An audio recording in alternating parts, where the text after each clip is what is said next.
नमस्कार शेतकरी बंधूंनो, आज वसंतराव नाईक मराठवाडा कृषी विस्तार अंतर्गत राष्ट्रीय कृषी संशोधन प्रकल्प पैठण रोड छत्रपती संभाजीनगर या ठिकाणी जी जैविक औषधे आपली प्रयोगशाळा आहे त्या ठिकाणी भेट देण्यासाठी आपले माजी उपविभागीय कृषी अधिकारी डॉक्टर उदयजी देवळांकर साहेब या ठिकाणी आले आहेत। आणि आपल्याला माहीत आहे की त्यांचा शेतीमध्ये खूप असा दांडगा अनुभव आहे आणि त्यांनी कृषी विभागामध्ये काम करत असताना शेतकऱ्यांची नाव ओळखून शेतकऱ्यांना मार्गदर्शन केलेलं आहे।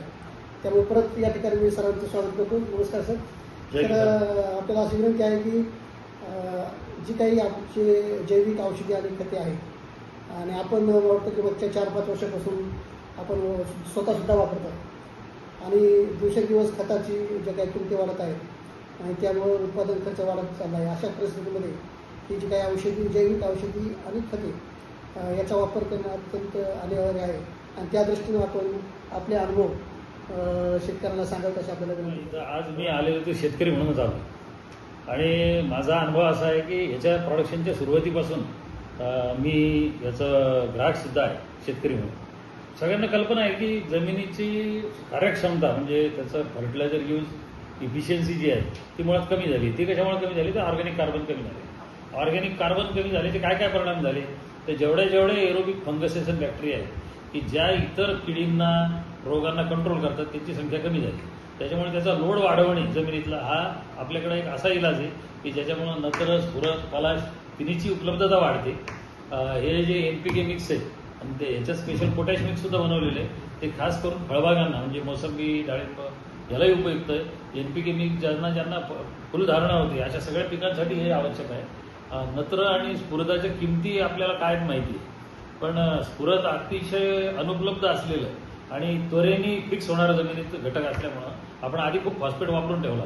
पण मी आज जे घेऊन चाललेलो आहे ते 5 लिटर फक्त PSB नेतोय मी स्फुरद विरघळणारे जीवाणू आणि ते ड्रीपमधून मी अद्रकीला ऊसाला आणि तुरीला देणार आहे। ते देण्याचा उद्देश असा आहे की फॉस्फेटचा डोस मी कमी केलेला आहे खूप आणि शेणखत बऱ्यापैकी वापरलेलं आहे आणि जुनं जे पडलेलं फॉस्फेट आहे त्याच्यातलं फॉस्फेट मला उपलब्ध व्हावं यासाठी मी हा लोड म्हणजे या प्रकारे वापर करतो। ट्रायकोडर्मा तर म्हणजे भली मोठी रेंज आहे की ज्या रोगांना मूळ कुजवणाऱ्या घटकांपासून ते सेल डॅमेज करणारे पॅरेन्कामा डॅमेज करणारे ज्या फंगसेस आहेत त्यांच्यावरचं झाली इलाज म्हणजे ट्रायकोडर्मा मिक्समध्ये अनेक प्रकारच्या जीवाणूंचं मिक्सर आहे। ज्याच्यात बेवेरी आहे जे आळ्यांचं नियंत्रण करतं, मेट्रेझिम आहे की खाली जर व्हाईट ग्रब्स असतील बुंदी असेल कुठं कोपऱ्या कापड्यात तर अगदी खालपर्यंत 1.5 फुटापर्यंत जाऊन त्याला मारण्याची क्षमता बायोमिक्समधील त्या घटकांमध्ये बायोमिक्समध्ये याशिवाय काही जैविक खतं मिक्स केलेली आहे आणि हे सगळं कॉम्प्लेक्स स्टेबल बनवण्यामध्ये यश मिळालं कारण सुरुवातीला काय व्हायचं आम्हाला भीती वाटायची की ट्रायकोडर्मा असल्यावर बाकी काही टिकणार नाही।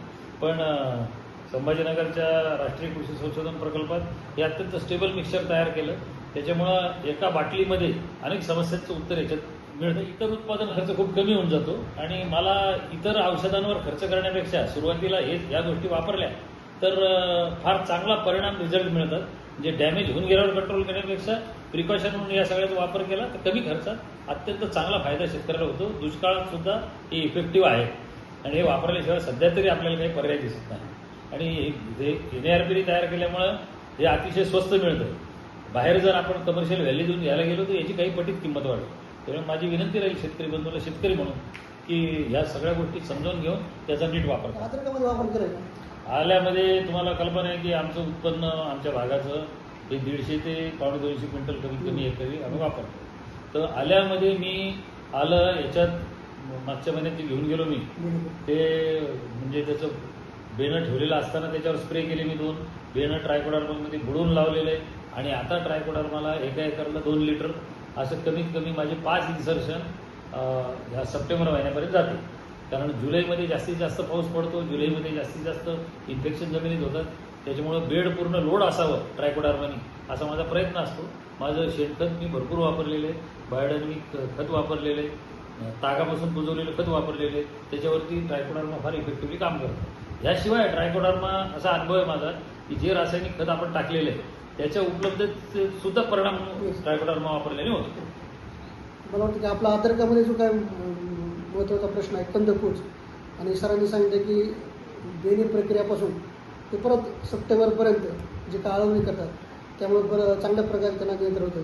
मला वाटतं की शेतकऱ्यांना तुम्ही सरांनी स्वतःचे अनुभव सांगितले, त्यामुळे इतर शेतकरी बंधूंनी याचा वापर करून आपला रासायनिक खतावरचा खर्च कसा कमी करता येईल आणि जमिनीतील सूक्ष्मजीवांची संख्या वाढवून जमिनीची सुपीकता कसं वाढता येईल या दृष्टीने आपण प्रयत्न करावा. त्यामध्ये दुर्री जे काणी रोग येतो, स्मट येतो, बरोबर. त्याचंही फार मोठं चांगलं नियंत्रण ट्रायकोडर्मा करतो. धन्यवाद सर, आपण आम्हाला या ठिकाणी आपले मनोगत व्यक्त केले. धन्यवाद.